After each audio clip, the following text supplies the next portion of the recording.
Hello, Sooner Nation, OU Insider subscribers, Coach Brian Clinton enthusiasts, people who have had the Oklahoma-Missouri game circled on their schedule since the schedule was released a billion years ago, whenever that was. Time has no meaning. It's irrelevant. People who have been looking forward to this matchup for quite some time on probably both fan bases. This is the podcast for you. This is another episode of the Oklahoma Drill, a podcast fueled by OU Insider and the Rivals Network. I am joined as always by Brian Clinton. And Brian, we have a special guest today from the Missouri side of things for the Rivals Network. We are joined. Kyle, I should have asked you just to double check how to pronounce your last name because I realized I might butcher it completely. How do you pronounce your last name? It's a tricky one. That's all right. It's Kyle McAreavy. McAreavy? Yeah. Okay. Yeah, he would have screwed that up. Oh, it would have been awful. It would have been awful. It's actually so people can't spell my first name right and they can't say my last name correctly. Mm-hmm. And we actually had OU men's basketball availability the other day, and there's a player on the team. He's a freshman. His name is Kual Attack. Really cool name. But I told him my last name, introduced myself, and he asked me to repeat it several times, and then he just said, "Yeah, we ain't doing all that." So, Kyle, I think I can speak for Brian and I when I say we've had this game. We've been looking forward to this one for a while. I know we got to be objective covering these teams, but has there been a part of you that's been looking forward to this matchup as well in Columbia? You know, I've only been around Mizzou sports for I guess 3 or 4 years now, so I don't quite have the history back into, the old Big 12 or the Big 8 days like I know a lot of my subscribers do. But it's definitely been exciting. I can tell, just from listening to the fan base that they were really looking forward to this game as soon as it got announced that Oklahoma would be moving over to the SEC, and knowing that, this matchup would get to be revived. And yeah, I think Mizzou fans are pretty excited coming into the week here. Matchup not looking quite as good as it did at the beginning of the season, but I don't think that's dampened much of the excitement. Brian, for me, because I remember, look, I have followed OU football for a long time. I think I've watched every game since 2001. I remember the OU Missouri battles, especially in 07 and 08 when they back to back in the Big 12 title game. I was personally bummed when the Big 12 had conference realignment and Missouri left. Brian, I don't know about you, but there's a nostalgic almost part of me that's particularly excited for this one. Yeah, I'm right there with you. Whenever I was growing up and following this team, the game that sticks out to me, and of course probably with most Oklahoma fans, is that Big 12 championship in 2008. Oklahoma just it was a one-sided affair. Weren't really sure how it was going to go going into that game, but there has just been kind of a silent animosity between these two fan bases on the Twitterverse and things of that nature. And then it became not silent sometime last year, pretty much right around the time that Caden Green made a decision to hit the portal and ended up at Missouri. So there's been some recruiting battles. There's been just enough, and then you add in proximity, and it does kind of feel like one of those natural rivalries, if you will, that just kind of is at least organic in the new look SEC. So I'm really excited about it. Kyle, I'll ask you, and I know you and I have exchanged some questions through email for some stories later this week, and I asked you the same thing, but does it, I don't know if OU or Missouri, either one, would consider this a rivalry necessarily. And I mean, especially because these teams haven't played in over 10 years, but is there, you kind of alluded to it, is there a little bit of an extra juice for this game this weekend? Just because, as Brian mentioned, there's been some battles, especially recruiting battles over the last year and a half. I think there's definitely some extra juice. It's interesting, with all the conference realignment that's happened the last, say 10, 15 years. The SEC and Missouri have kind of tried to force a couple of rivalries that I don't think have worked out super well. Like Arkansas, sure, that's kind of right there location wise, but there's not a ton of history to it. It's certainly not, Mizzou, Kansas or something. And, for Mizzou fans, neither is this game. Like that's the ultimate rival right there. But I do think because of the amount of history you're mixing in, because of how far back these battles kind of go, that there's definitely some animosity that's been rekindling, I guess. It maybe died down these past 10 years just because you weren't getting the matchups, but it was just kind of simmering there underneath, I think, and is ready to kind of come back to life. I think Eli Drinkwitz is a little bit of a figure for the OU fan base, probably because he was able to successfully get Williams Nwaneri and Caden Green. I think Eli Drinkwitz is not the most well liked person in the OU fan base. Does the Missouri fan base, is there anything similar about Brent Venables or any player or any coach? Is there any similar connection? I don't know if it's specific toward one player or one coach in kind of that way, but there's definitely that I guess rivalry in recruiting that's developed, especially recently as Mizzou's been able to kind of recruit at a higher level with Drinkwitz than it was before, kind of being able to go after Williams Nwaneri and guys like, or, pulling in Caden Green from the portal, bringing Theo Weiss over, those weren't opportunities that Mizzou had all the time before these past 4-5 years, so I think especially now with OU coming over to the SEC, just kind of that recruiting battle has been a major focus for a lot of fans, and OU's been kind of one of the major teams that I think a lot of fans see themselves competing with for those top tier guys now. I got to tell you, Brent Venables was actually asked specifically on Tuesday if there's any spiciness in this rivalry over the last couple of years, which obviously, Brent I think he competed against Missouri 8 times in the 2000s when he was first on OU staff, but he was asked if there was spiciness and he said no. And I was like, Brent, feed into it, man. We had a couple of similar questions at our press conference, and Drinkwitz said something to the effect of like, we talk about the history whenever we add a new team to the schedule, and so the guys know about it, but all these kids are 20, 21, 22. They maybe weren't paying a ton of attention back in like the mid to late 2000s, or all of that stuff. And it was like, okay, I get where you're coming from with that. And when the players got asked, it tended to be like, no, we've never really played them. It hasn't been a team that's necessarily front of mind. But I think for a lot of fans, it definitely has been. Well, so let me ask you this then, just in kind of trying to look at this matchup in a broad perspective. Obviously Missouri sits at 6-2. I think with some goals still ahead of them, but in Oklahoma sits 5-4. But to me, both of these teams it's not the exact same circumstances, but injuries have really derailed both of these teams. And I think in a lot of ways, the season for both of these teams haven't kind of gone like they hoped or they expected. Right. I think Missouri, I was really high on Missouri coming into the year. I didn't know if they would make the SEC title game, but I thought, hey, they're going to be, if things go really well for them, I think they've got a lot ahead of them. You kind of mentioned this in our emails back and forth, but just after a couple of tough losses in the SEC and with some, with some injuries, particularly at quarterback and running back, just what is the feeling right now in Missouri and for Oklahoma? I think they consider this kind of a must-win game for them for a bunch of reasons. Does Missouri kind of see it that way too? I would say, yeah, absolutely. The feeling, I think the way I described it in the email is the feeling outside of the team is kind of one of disappointment. Just to be straight up, this team came in with very, very high expectations after a successful year last year, and had so much returning on the offense.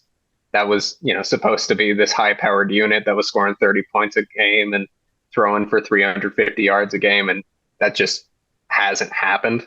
Especially, even in the wins, it hasn't happened. They struggled against Boston College and had to come back to beat them. They struggled against Vanderbilt, which looks like a much better win now, but at the time doesn't look very good when you need double overtime. They struggled against Auburn, which, yeah, Brady Cook left for a significant portion of that game, but Auburn's down there with Mississippi State at the bottom of the SEC. That's not a game that, coming into this season, Missouri was expected to struggle in. And then the two losses, just kind of the way they played out, I think has been a disheartening factor for a lot of people, because if those games had been competitive and, you go on a national stage, the biggest road environments you're going into in the season, and you lose, but it's a back and forth game. It looked more like, Georgia, Alabama, that type of game. Then you can still say that's a good performance. You're still in the conversation for one of the better teams. You go into both of those and just get boat raced, and that kind of takes some wind out of the sails. And it seems like, with the way the rankings have played out, especially, it seems like Missouri fans are kind of disheartened at this point, and you're coming into this final third of the season needing to win all 4 games to really achieve come close to achieving any of the goals that were set out before the year. As I kind of sit and look at the some of the offensive numbers, I mean, both of these teams, Oklahoma's had a long-standing tradition of just having great offenses, and this year's been a culture shock, for lack of a better term, for Sooners fans. Missouri and Oklahoma actually rank in the bottom as the bottom 2 teams here in drive efficiency and explosive drives on offense. For Oklahoma, I mean, it's just been problems at the offensive line, rotating issues with health at the wide receiver position, and then quarterback's been up and down. Luther Burden obviously is the name to know on that offense. But with questions as to whether Brady Cook's going to be in the game or not, what are the issues right now that you see with this offense? What's keeping them from being explosive and really being able to put points on the board the way the fan base maybe feels they should? Early in the season, there was a lot of issues with red zone efficiency specifically. Drives were working and getting into the red zone, and then they'd end in field goal attempts, which when you're, early in the season, you're kicking 4 to 6 field goals a game with a redshirt freshman kicker in his first action, and he missed a few of them, which then takes that efficiency down even lower. A lot of last year, the explosiveness in the offense came with the deep passing, especially, and kind of playing off of play action with Cody Schrader in the backfield. And that play action just hasn't been as effective, specifically without Schrader. The deep passing was kind of off, like just a tick early in the season, and never really got rolling all that well. They've hit on a couple, but it just never really seemed to be right timing wise. And then, some offensive line issues. I mean, you replace, I'll say 60% of the offensive line is back from last year. The center over to the right is all back from last year, but you replace the left side of the line from, 2, I think, second team all SEC guys, one who got drafted, another who made an NFL team during training camp but got cut. And you're replacing them with a couple of transfers, one in Caden Green, who's just, he's been fine, but he's still a sophomore. He's just not playing up to that level yet. And Marcus Bryant, who's, again, been fine, but not NFL caliber left tackle, right? So it just, that timing, that all of that stuff just hasn't been able to click quite right. And then now, Brady Cook's been dealing with injuries for a few weeks. Whether he's able to play is a huge factor. I kind of don't expect him to. Just wrist injuries, hand injuries on the throwing hand are hard to come back from quickly. So, with Drew Pine under center, if he's the guy, then that offense just kind of has to look a little different, and probably specifically tries to slow it down even more than it already had been this year. You mentioned Drew. And I know obviously he's the second guy, and Brady Cook brings a whole different layer to this offense. But if it is Drew Pine that comes in, that is the quarterback this weekend. I mean, I know it hasn't necessarily been the most fantastic season for him when he's been on the field. What does that change for this offense, and why? What is it about maybe when he's been in the game that has led to some inefficiencies, and what does he need to do against an Oklahoma defense that is, especially if it's him back there, is going to come after him? I mean, they're top 10 in sacks, they're top 10 in tackles for loss. Well, what's he going to need to do? And just what about the season for him so far? His skill set is just a little bit different from Brady's, right? He's just not as mobile of a guy. The deep passing, which, like I said, wasn't quite right with Brady early in the season, just hasn't been there at all when Drew's been in. Even when he was having success early in the season, kind of in those, late in blowout roles, those first couple of weeks, it was a lot of kind of dink and dunk passing, a lot of quick stops, rhythm routes, that type of stuff. And he looked fine doing those against backup defenses, right? But yeah, against Auburn, against Alabama, he's coming in and trying to run essentially the same offense that was built specifically for Brady, who's, at this point a third-year full-time starter, had played before that. Like they've had the time to build an offense that was specifically tailored for Brady Cook. And if you throw someone whose skill set's just a little bit different into an offense that's not tailored to them, it just doesn't look very good. I think that's kind of one of the keys that I have for Missouri for the bye, is if they know it's going to be Drew, then they had to have taken this time to do whatever they can to install something different that plays more to his strengths. And I think a lot of that is probably kind of the quick hitting dink and dunk stuff, knowing that a lot of pressure is going to be coming. Just get the ball out of his hand as fast as possible and get it to Luther Bird and Theo Weiss, the playmakers who can use their athleticism to try to make something happen instead of relying on him to push the ball down the field. I kind of have to wonder, I did look at trying to just go back and get a feel for what happened with the Alabama game, because it did just seem so odd as I watched that game. You're getting close to halftime, and it's still right at one possession game. You'd held Alabama to a couple of field goals. Brady Cook actually hits his hand twice, like just awful luck. Once running out of bounds, and the other time trying to complete a pass, hits his own offensive lineman. We know that Drew Pine has all the experience. We know that he's been around for quite some time, and still yet the offense is looking, like it might struggle if he is the guy that goes out there.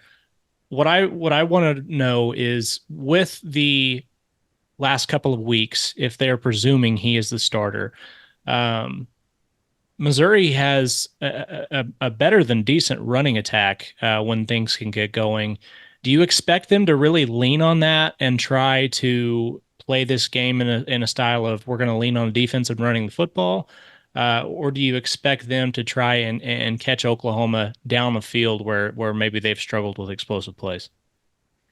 I would expect a lean on the running game for sure.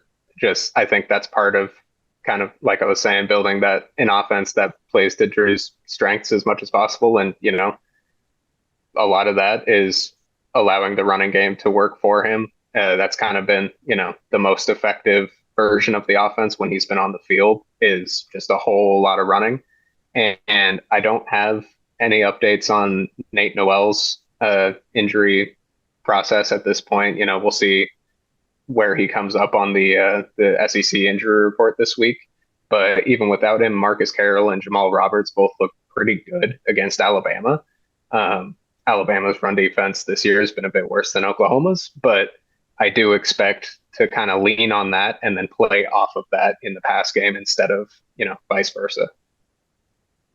I think just looking at this weekend specifically, you kind of mentioned that this is kind of a must-win game for Missouri, and I think it is kind of one. I mean, it is one for Oklahoma too. I mean, when you look at their final 3 games of the season, obviously we know Missouri is a good team, and especially when they're healthy, that they can present challenges, and it's never going to be easy to win on the road. But when you look at Oklahoma playing Alabama and LSU after this game, and they're sitting at 5 wins, this kind of might be their best chance to get bowl eligible.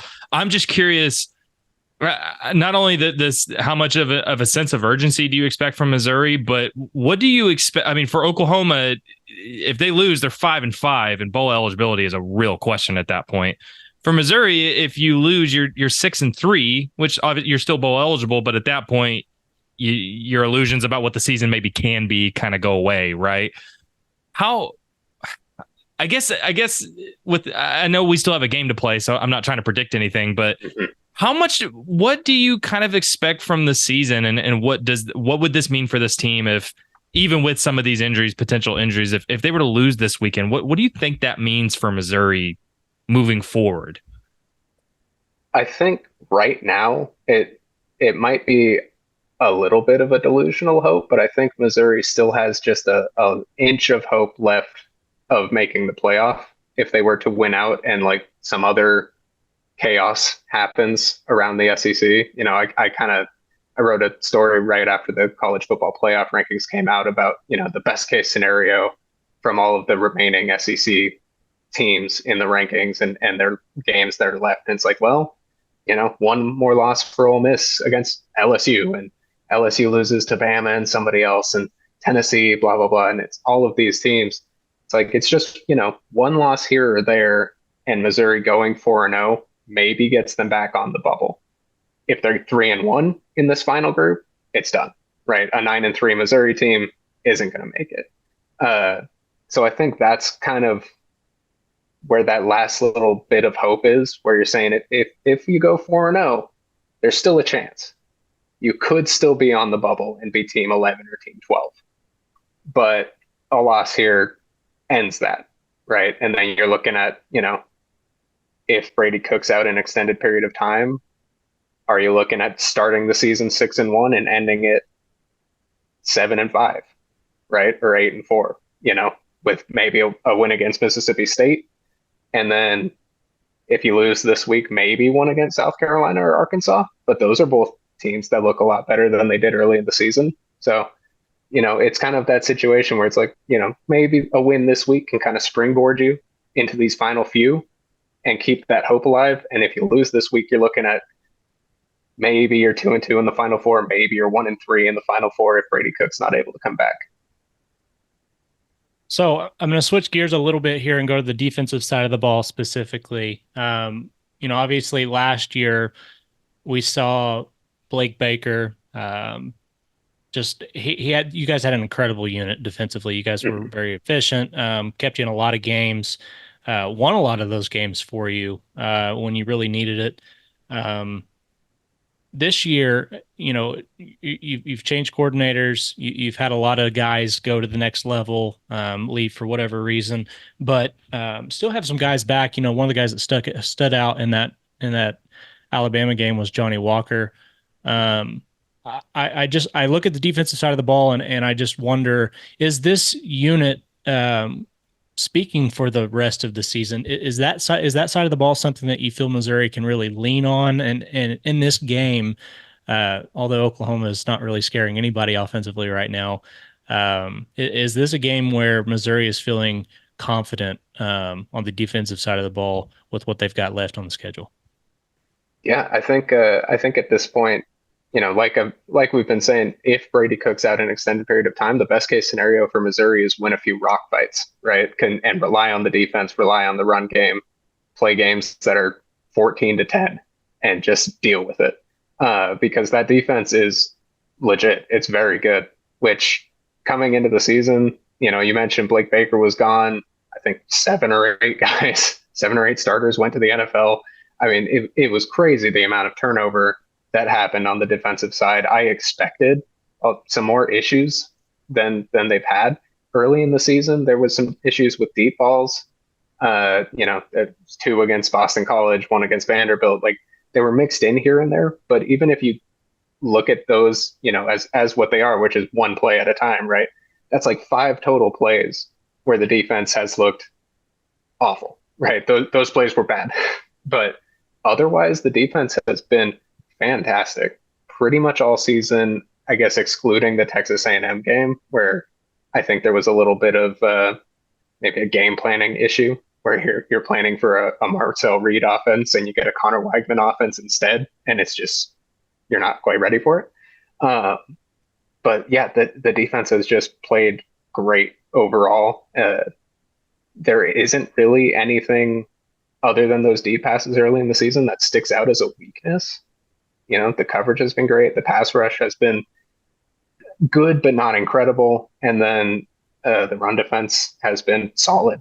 So I think, yeah, that's absolutely where you rely as a Mizzou fan at this point, is you say, like, that defense is good enough to win you games. It was, good enough to keep you in the first half against Alabama up until a couple of interceptions set them up poorly, and the game kind of spiraled after that. Like you mentioned, it was 6-0 late in the first half, and then an interception right before halftime, a short field touchdown, and then the second half is just a different thing without your starting quarterback. Yeah. But the defense is absolutely good enough to win you games if the offense can score 2 touchdowns and kick a field goal or 2. We've talked about both sides of the ball. We've talked about kind of the implications for both teams. So now that we've talked about all that, I'll just ask you, what do you actually expect this weekend? Not only on the field, but also environment. And if you had to boil this game down to one stat or one area, for either team or just for the game in general, what would that be? I'll start by saying I think the environment's going to be intense.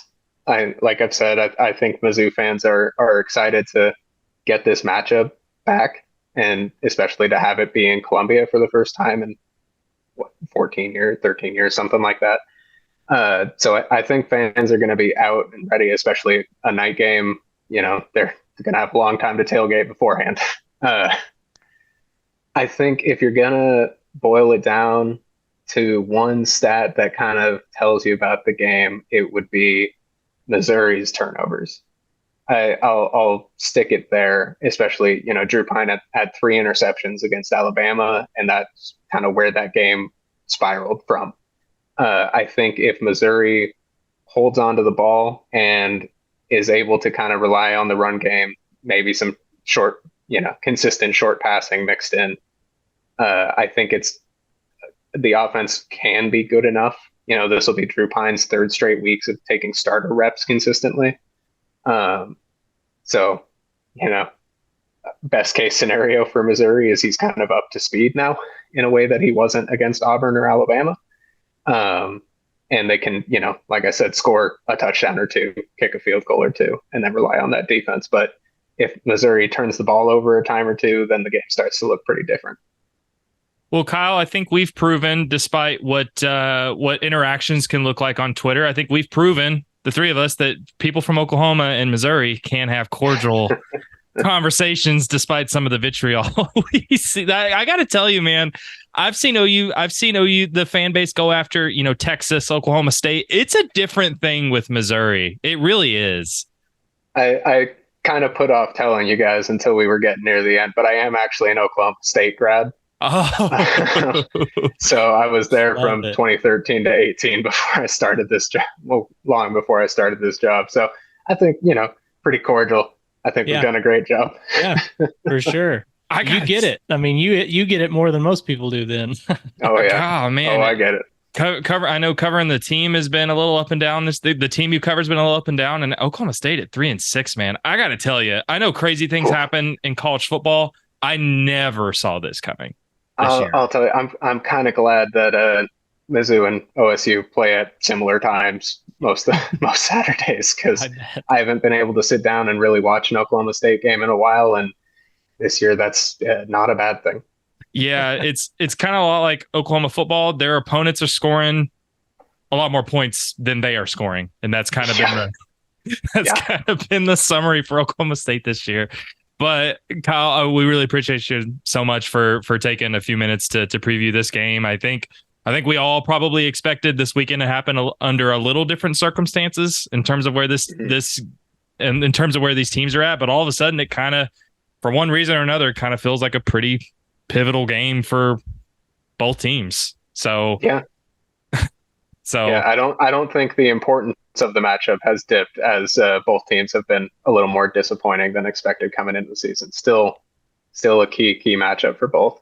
Yeah, it is. But Kyle, appreciate you as always. Everybody that's out there watching, make sure to go follow Kyle's reporting everything you guys do over at Mizzou Today, over at Missouri.rivals.com. You guys put out a lot of excellent content. There'll be all kinds of stuff from the Missouri perspective for the rest of this week, heading into this weekend. Saturday, 6:45 p.m. on SEC Network. I think if things are different, maybe it's an ABC game. But hey, it'll still be fun. I'm excited and we're gonna try to get to the places you recommended in Columbia and Buds. Irene's and Buds. Irene's and Buds. Yeah, for barbecue specifically. I'll give you a couple more when we get off the air. Okay, gotcha. Sounds good. Well, appreciate you again as always. Everyone go follow Kyle and everything they're doing over at Mizzou Today. And we're going to come back, Brian and I, just to preview the OU side of things. But Kyle, appreciate you stopping by, man. Hey, thanks for having me. Well, Brian, we've gotten the Missouri perspective, so now we can kick Kyle out, get him out of here. Those crazy folks from Missouri. Kidding. Appreciate Kyle for hopping on and talking about this.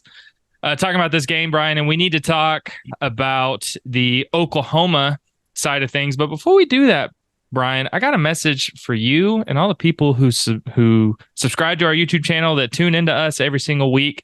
Got a message for you guys, because guess what? I don't know if you knew this. It's football season. We're actually entering the most important part of football season, is championship and all kinds of things you want to bring to the tailgate, right? You got burgers, you need the buns, you need chips, hot dogs if you're into that, barbecue, all kinds of different things, drinks, sodies, maybe soda pops, throw those in there. But there's one thing you cannot forget, and it's the Mando whole body deodorant. That needs to be an essential tailgate item that you're going to need and want to have. Why is Mando the MVP of tailgating? Why is it the MVP of football season? It's clinically proven to have 72-hour odor control, so it's perfect for long days at the game or even at the bar. It's safe for the whole body. It's pits, package feet, everywhere in between. Yes, even after those tailgate sprints to the restroom, it stops odor before it starts. It's available in 3 formats: invisible spray, solid stick, and invisible cream, and it comes in 4 cologne quality scents: bourbon leather, Mount Fuji, Pro Sport, Clover Woods, all kinds of things. I gotta tell you, Brian, I think bourbon leather, I don't drink, but bourbon leather, I think that's the way to go. I like the smell of bourbon. I like the smell of whiskey. It's a classy thing. And I'm a classy guy, Brian. You know that I'm a classy guy. It's seriously safe. Mando is safe for everywhere on your body. So luckily, I have a discount code to help you guys get hooked on my favorite smelling whole body deodorant on the market. New customers get $5 off a starter pack with our exclusive code. That equates to over 40% off your starter pack. That code is shopmando.com. Use the code OUinsider at shopmando.com. Get your whole body package today. Brian, so OU football 5-4. They got a win over Maine. We didn't mention that in the portion with Kyle. That counts as getting on the winning track when you had lost multiple games in a row by 69 points combined.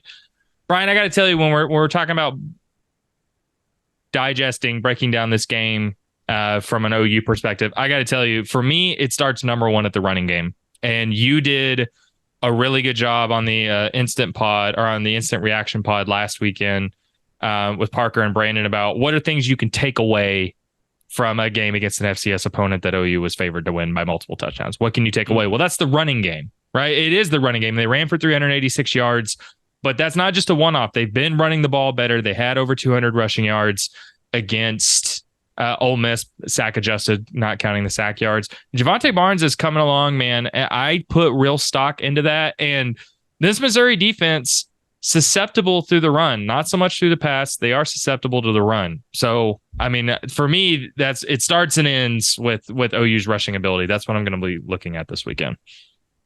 Yeah, I agree with you. I mean, that's really going to be where this game is won and lost for Oklahoma. I think if the offense is going to have any sort of success, uh, it's going to start with Oklahoma continuing to run the football. And I think the point that they have made over the last couple of weeks to do that is it says a lot. I think that that's kind of where Jeff Levy, Joe John Finley wants to go back to his roots with Jeff Levy, and that was something that we saw with the previous regime. Is just that's where Oklahoma wanted to hang its hat, and eventually that stuff opens up things downfield. So, with that being said, Jackson Arnold has looked a lot more comfortable over the last couple of weeks. I don't think that's a coincidence. And as I've said with everything, if you look at Maine in a vacuum, one situations in the fourth quarter, Jackson Arnold not only looked like he had a lot of control of what was going on, but he looked comfortable. He looked like a guy that was very comfortable in what he was being asked to do. He was very comfortable with all of the things that he needed to see pre-snap. And I think that is a product of them being able to lean on the running game. So Javonte Barnes, if Gavin Sawchuk is back, obviously Taylor Tatum is starting to get more run. And what we see from Jackson Arnold in the running game, I think all of those things are going to be very important because the weather might not be great. There's possible rain in the forecast. Not looking forward to that. Yeah, it could be one of those games. So at the end of the day, I think you're 100% right. If Oklahoma can run the football, I think it bodes well for them. And the other thing on that is, if Missouri is forced to lean on their running game, I think that plays right into Oklahoma's hand. Oklahoma is top three nationally in run defense as far as efficiency goes. They've been fantastic against the run all season long. So if that is where Missouri ends up being, I think that does bode very well for the Sooners. Well, big portion of when we're talking about OU's running game is obviously we need to factor in injuries on the offensive line. Michael Tarquin, Jacob Sexton, Jake Taylor all missed last weekend. We're going to learn more from the availability report tonight, which obviously come to OUinsider.com. I will have an update, or I will have a story on what the availability report looks like. Brian, I can be pretty confident in saying I don't think there's an expectation that Jacob Sexton will be back this weekend. Yeah. When it comes to Jake Taylor and Michael Tarquin, we'll see. But Brian, in their absence, which again, it's hard to know how much stock to put into things because it was the main game, but we saw a lot of Spencer Brown in the competitive portion of the game. A lot of Spencer Brown. We saw a lot of Logan Howland. Those were your two guys that kind of saw extended reps in their absences. But we did see Isaiah Autry-Dent. We did see Eddie Pierre-Louis, who had the most acceptable personal foul penalty you'll ever see. Not only because of the offensive line struggles, but because it's Maine and you're 4-4 on the season coming into the year. Eddie Pierre-Louis comes in and immediately just smacks a dude around for a little bit, gets a personal foul. Still my favorite moment from the game. Brian, the reality is they might need those guys. And I thought it was pretty telling that Brent Venables, which this also applies to the running game. I mean, he mentioned that he did say that the intent is to redshirt Eddie Pierre-Louis and Xavier Robinson, which means they're not going to be able to play in all three games down the stretch because Eddie Pierre-Louis has appeared in 2 games. Xavier Robinson's appeared in 3. There's a 4-game limit for redshirts, but he kind of made it sound like they're going to use the full 4 games, which would get them in action at least once in these final 3 games. And I think Eddie Pierre-Louis is going to be the guy to particularly look at because of the injuries on the offensive line. You're the O-line guy. What did you see from those 2 guys? I know Daniel Akinkumi got in a little bit towards the end, but those Isaiah Autry-Dent and Eddie Pierre-Louis, what'd you see from them? And are they going to be realistic options to play some sort of snaps this weekend? So I kind of liken Eddie Pierre-Louis right now to I mean, he's kind of a bull, man. Like he really he gets after it whenever he's out there. He kind of sees red, and he is full steam ahead. Obviously, just has incredible power for his youth, and you could see that. I believe Gabe Eichert on the Oklahoma Breakdown podcast mentioned that in 36 snaps, he had more knockdowns uh, in this game than a single offensive lineman for Oklahoma has had over an entire game to this point in the year. Now, I mean, it comes with the same preface as everything else does in that game last week, but that's still being said is very impressive. Um, I do think that there's a real possibility that going into the 2025 season that he is one of those guys competing for a starting spot there next year. I think as the only thing that is keeping uh, Eddie Pierre Louis off the field right now is going to be just familiarity with the playbook and what he's being asked to do. I think that's probably just limited solely for the fact that he was a summer enrollee, a guy that didn't have all spring. I think a lot of people forget that he didn't have all spring to get things caught up, and so you're really seeing him based on a few weeks of really good practice, as the coaches staff has talked about. So um, really, really encouraged by him. Uh, Love his mindset. I mean, like that is one of the things that you typically have where you don't. Um, it's really difficult to coach that into somebody, and he very obviously wants to embarrass people when he's out there, and that's a really good quality, especially at guard. Um, Isaiah Andre didn't see nearly as much of him as you mentioned, but what I did see, he has all the tools. You can tell, like if you want to look at it this way, if you have a piece of marble and you're going through the process of if you're Michelangelo and you're going through the process of getting this thing down, turning it into a piece of art. Of course. With Of course. with Bill Bedenbaugh being the artist here, uh, you're seeing the outline of the figure at this point. Like the pieces are there, everything looks great, um, but it's all going to come into like when the minute details of the technical side of things that he's going to have to do, his footwork, hand placement, how much weight he's putting on this leg versus that leg whenever he sets, like just these body control things that you have to become really good at on the offensive line. As he gets more nuanced with those things, I think his ceiling is very high. I honestly looked at the offensive line performance against Maine just as an opportunity to see what the future of this unit looks like, looking towards next year. And as difficult of a time as Oklahoma's had on the offensive line this year, I think it is invaluable the amount of snaps some of these younger guys have been thrust into whenever you project going forward. Lots of young guys getting snaps for Bill Bedenbaugh, but I do think that that's going to end up paying dividends in the long run.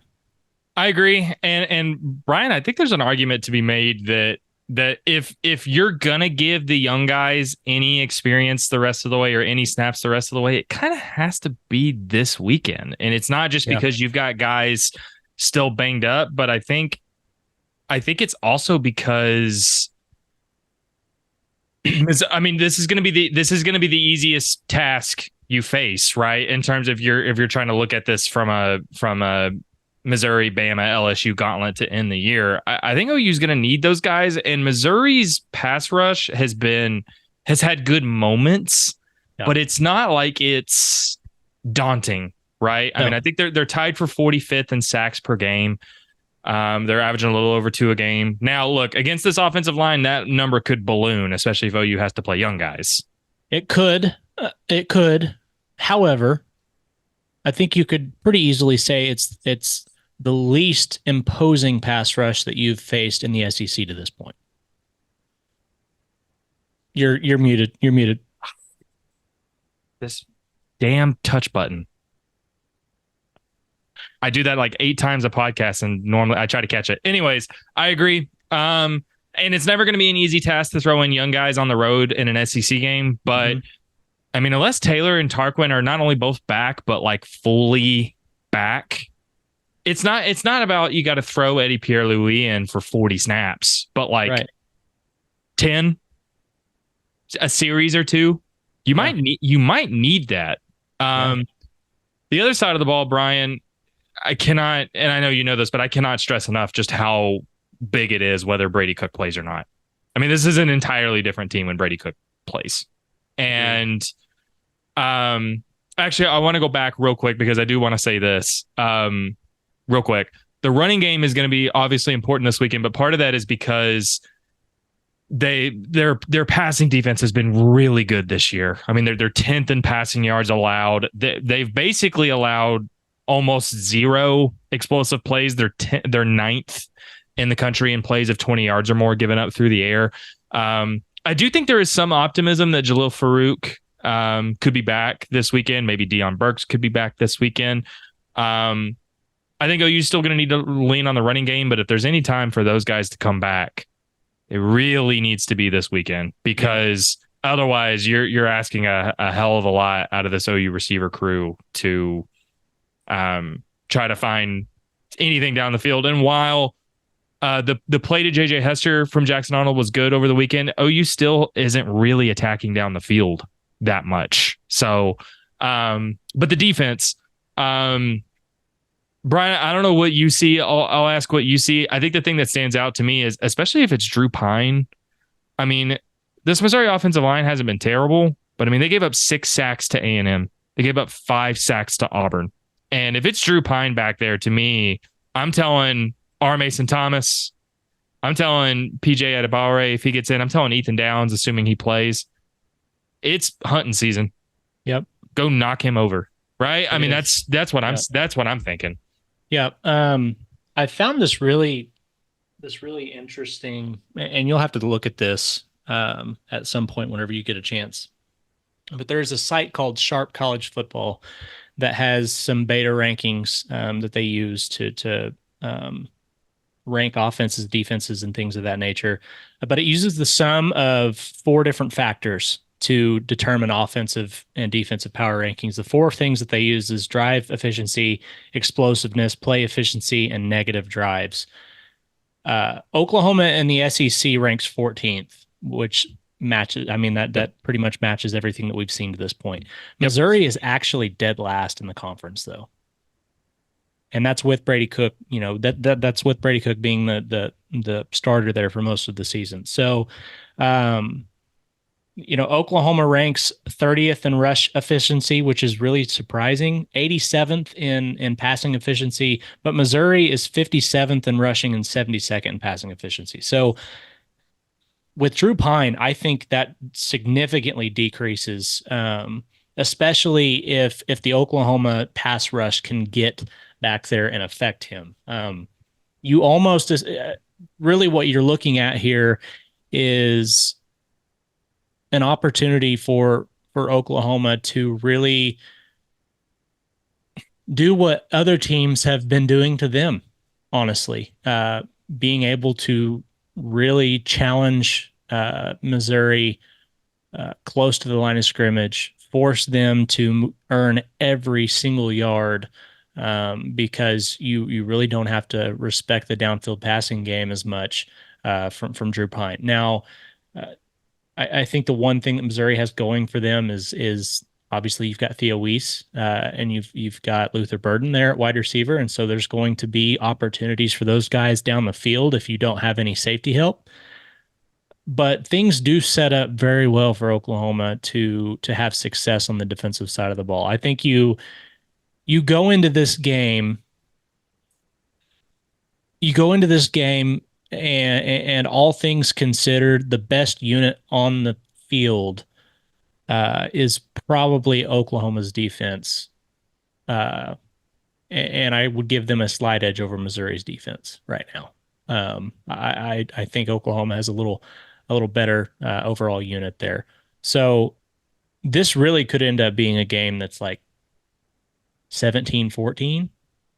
It could also be a game where if Missouri gives up a couple of if Drew Pine continues to have a turnover issue, this could be a game where the box score says something like 31-13, and it's because Oklahoma's been given incredibly good field position.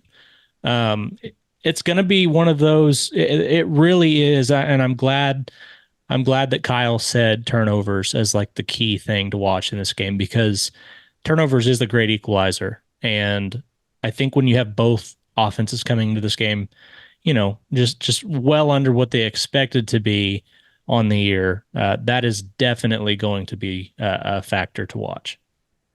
Put that into perspective, a couple of things. Drew Pine was 6 of 12 for 50 yards against Bama and 3 picks, and he played a lot of that game. Mm-hmm. And the other thing, Brian, is we have seen, I mean, a staple of Venables defenses are obviously their aggression. They're always really good at defending the run. Those are, I mean, again, OU's top 10 in sacks, tackles for loss. They're 17th in rushing defense. The one thing they're susceptible to is big plays through the air. That's not only for Venables defenses, but this year's defense.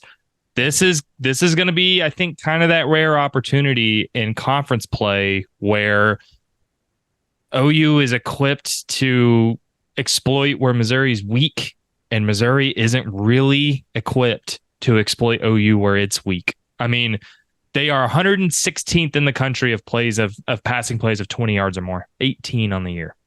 Wow. And if it's Drew Pine back there, I mean, the one thing I'm curious about, Brian, is, and I asked Venables about this not only after the game on Saturday, but on Tuesday, is I'm really curious what that cornerback rotation looks like, because it was Eli Bowen and Jacoby Johnson for a lot of the game. They started and played a lot of the game. Which is who it should be. And this is where it's hard, because how much stock do you put into this? But Brian, Jacoby Johnson played more than Woody Washington, Kenai Walker, and Des Malone combined. Wow. Jacoby played 40 snaps. That trio played 31 combined. And while it's Jesse pretty with a banger there, what a stat. I noted that when I was going through the PFF data. And while it's pretty surprising, because Des Malone only played 3 snaps, and that is not the way this season has gone. Kenai Walker, I think, only played, I think it was like 15 snaps. That's not the way this season has gone. Woody Washington only played 14, and Woody's not even really playing cornerback that much. He's mostly been playing cheetah. Yeah. And Woody has not been playing very much this year at all. So I'm curious if that was just a main thing and you rest your veterans, or if Jay Valai and Brent Venables have said we've seen enough from Des Malone and Kenai Walker. I'm curious if they roll back out with Jacoby and Eli. That's maybe the thing I'm watching more than anything on this defense, because at that point, does Missouri see this as hey, we've got 2 inexperienced guys we're going up against at corner. Let's try some stuff to Luther and Theo and see what happens. Yeah. Yeah. I mean, that would, if that is who they roll out there, that's definitely what I would do if I was on that side of the ball. Just not knowing you've got a freshman and is Jacoby technically a sophomore? He's a sophomore. Yeah. Okay. Yeah. I mean, that's when you've got Luther Burden and then a senior in Theo Weiss, like, obviously that's what I would do. Problem is I was just not impressed. Like, I know it was difficult. It was on the road. It was in a tough spot. Brady Cook comes in and plays, looks pretty good just as far as mobility wise goes off of the ankle. And then you throw Pine in there after he goes and has to get an x-ray. And I mean, it was just so bad. The passing offense was just inept. So, yeah, I that'll be something to watch. And I what I am curious about is, with almost the expectation at this point that Brady Cook is going to be out, right? Like that's kind of yeah. We won't know until we actually know. And I would bet anything that when the availability report comes out tonight that he's listed as questionable, like, I mean, that would be the gamesmanship. I mean, that's what I would expect. But knowing that you're probably going to see Drew Pine, I am curious what Oklahoma does from an alignment standpoint whenever they are on when they're playing a team that's going to probably be run heavy. I am curious how they go about defending what Missouri is going to try and do. That part, because that's going to determine just how much pressure you can have, how much pressure you can bring without changing the look in the box and all of that stuff. So it's going to be interesting, and I would imagine with Maine being last week's opponent, this is probably something that at least some of the staff has been preparing for a couple of weeks now. So it'll be interesting to see what they throw out there against Mizzou. I gotta tell you, Brian, and this is a weird discussion to have because I mean, look, OU's 5-4. I mean, they've lost their last 3 conference games, and they are, and I've said this a billion times. I don't mean to keep repeating it. A win's a win, and OU made enough plays to win, but they are a razor's edge close from being 0-5 in conference play. Yep. So they've got injuries at receiver. Even if they get Farouk and or Burks back, you're still going to be hurt at receiver. You're still going to be hurt at offensive line. Winning any game on the road in the SEC is not easy. And Missouri is unimpressive this year. That doesn't mean they're a bad team. Missouri is not a bad team. They have just fallen short of expectations. They haven't been as good as people expected them to be. Then you throw in the injuries, and this is what you get. You get a 41-10 loss to A&M and a 34-0 loss to Alabama. Having said all that, if it is, I think almost regardless if Drew Pine plays or not, I think this is not only is this a game Oklahoma can win, I think almost regardless this is a game that Oklahoma maybe should win. If it's Drew Pine at quarterback, Brian, I don't think there's any excuse. Nope. I think this is to get bowl eligible, and it's not. And I mean, again, this is not me trying to ignore all of the fundamental issues with this team. And even though the offenses look better with Joe John and with Seth Luttrell out, and I think Kevin Johns has played a real role in that quarterback's room, that doesn't, the issues are not fully fixed and gone, right? No. I mean, we even saw it to start the Maine game. That's about as catastrophic as a start as you could hope for in that Maine game. I think Oklahoma got to win this game, man. Yep. I do. I do too. I just think they do. I think they're better. I think Oklahoma is a better football team right now, and that's bold, but I think they are. No, I think they are. I agree with you. This is the definition of a must-win game.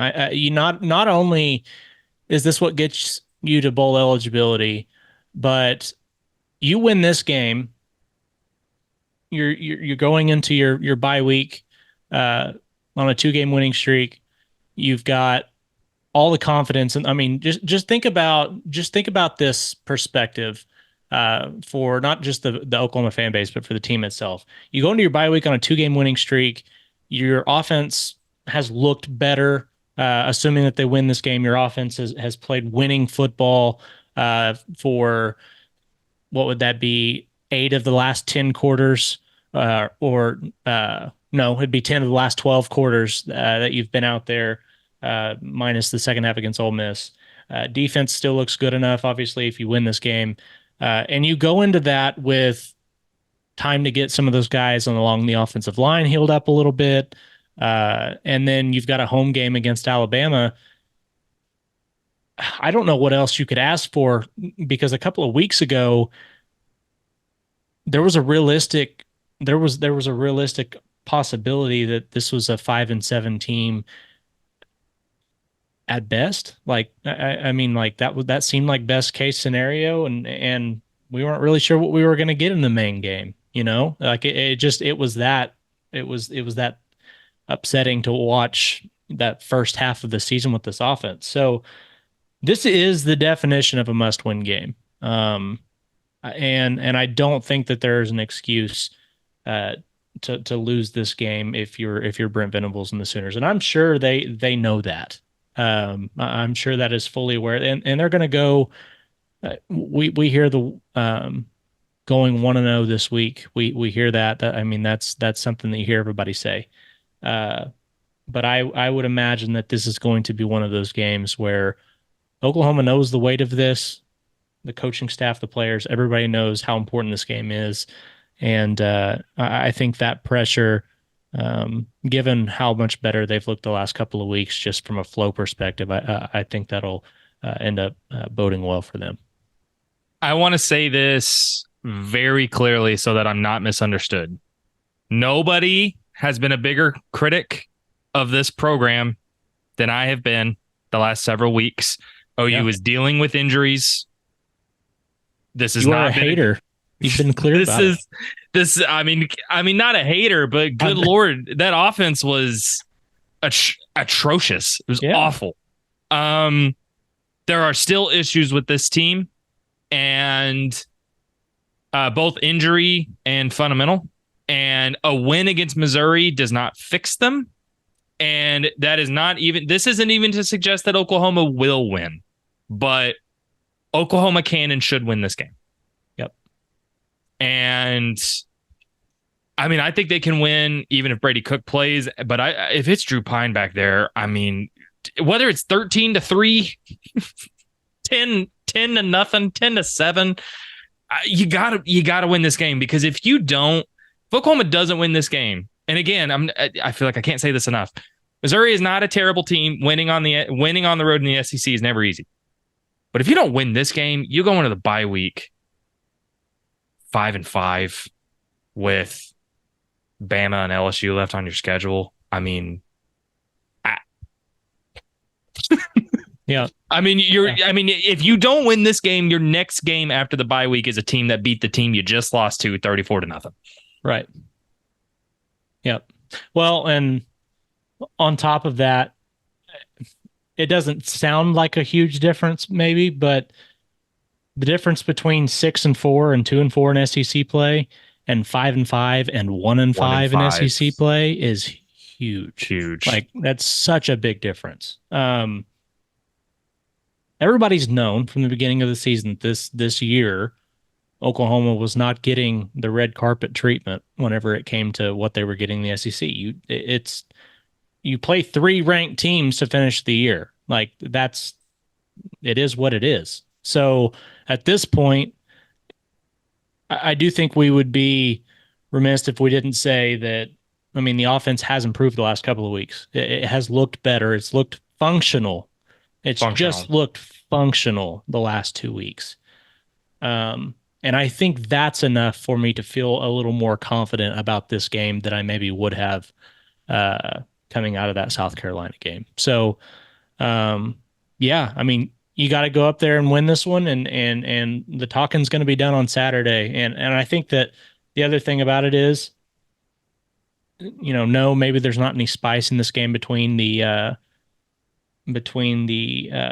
coaching staffs, but there is no doubt when Oklahoma runs onto that field, it will be the loudest outside of that Texas half of the stadium in the Cotton Bowl. It'll be the loudest boo session that they've been accustomed to this year. So I'm so excited for this environment, man. Yeah, it's so going to be excited. wild. It's going to be wild. So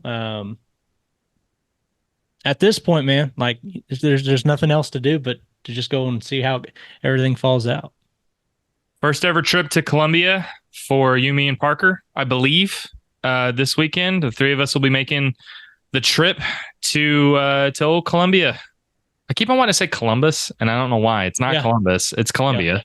Yeah. I don't know. I don't know. I think I did that.